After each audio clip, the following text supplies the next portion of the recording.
Reviewing Noise Rep Day 107. Let's see, does it work or it is a useless product? After unboxing నేనంతా quick questions అన్నీ setup చేసుకున్నా. Setup చేసిన తర్వాత ఇట్లా dash board ఉండే. Simple and clean dash board ఉంది. చాలా ఇట్లా ఏఐ అంతా లేకుండే. సో మార్నింగ్ లేసుకొని ఫస్ట్ మన బ్యాండ్ పెట్టుకొని ప్రీ వర్కౌట్ తీసుకొని జిమ్కి వెళ్ళిపోయినా. పోగానే తెలిసింది ఏంటంటే ఈరోజు మెంబర్షిప్ అయిపోయింది అని. సో మెంబర్షిప్ పే చేసుకున్నా. ఈ యాప్లో లోపలికెళ్ళి వర్కౌట్ అని ఒకటి ఆప్షన్ ఉంటుంది, అది క్లిక్ చేస్తే ఇట్లా ఒక టైమర్ అనేది స్టార్ట్ అవుతుంది. సో దాని తర్వాత వర్కౌట్ స్టార్ట్ చేసిన.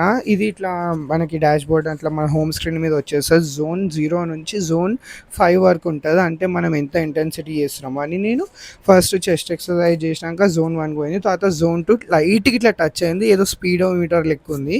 కానీ దీంట్లో బెనిఫిట్ ఏంది అని అంటే మనకు ఒక మోటివేషన్ వస్తుంది.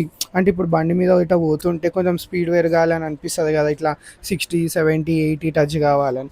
సేమ్ అదే ఇంటెన్సిటీతో ఇట్లా స్పీడ్ పెరుగుతుంది. జోన్ 1 నుంచి జోన్ 2కి ఇట్లా మూవ్ అవుతుంటే మనం అట్లా చేస్తున్నాం. అని తర్వాత అంత అయినాక లైట్ టు మోడరేట్ అన్నది భయ్యా.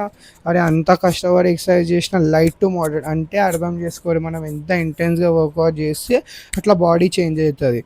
సో ఇంటికి వచ్చేసిన ప్రీ వర్కౌట్ తీసేసుకున్న, post workout whey protein creatine తీసేసుకొని మన మల్టీవిటమిన్ టాబ్లెట్స్ తీసేసుకొని ఇక ఆఫీస్కి రెడీ అయిపోయినా. ఈరోజు ఫుల్ ట్రాఫిక్ ఉండే, ఇక ఎట్లనో అట్లా వచ్చేసిన ఆఫీస్కి. వచ్చినాక ఇక ల్యాప్టాప్ సెటప్ చేసుకొని ఒకసారి నా యాప్ కనెక్ట్ చేసుకున్నా. ఇది డాష్ బోర్డ్.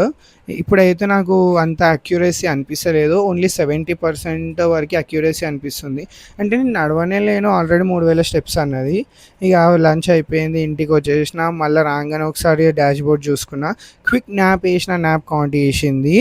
ఇక ఇంటికి వచ్చేసి ఎండి చేస్తున్నా. ఈరోజు ఇదే వేసుకోవడం అనుకుంటా. రేపు స్లీప్ రికవరీ ఎఫెక్ట్ టోటల్గా తెలుస్తుంది. Stay tune for 7 days.